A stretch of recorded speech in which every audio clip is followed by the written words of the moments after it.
Рабочий день у нас начинается с 8. Работа у нас озеленение, земля, растения, деревья. Конечно, тяжело, но в то же время это красота, это для города. И когда все получается удачно, все хорошо, мы сами радуемся. У нас есть стимул продолжать работать. Но, во-первых, у нас физический труд. Конечно, замерзать особо не приходится, наоборот, еще и жарко становится.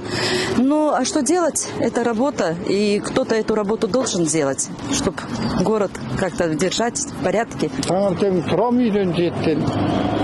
Тамақ ішемін, сосын 7:30-7:30-да шығамын.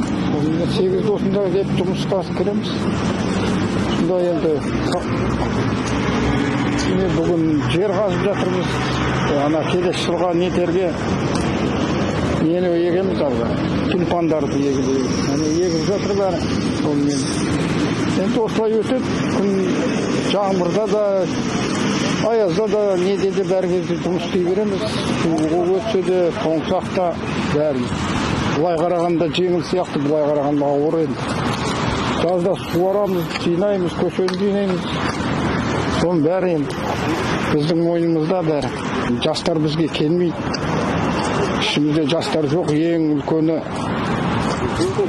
пенсияда 70 жаста, ең кішісі 35-те. Осыменен жұмыс істейміз.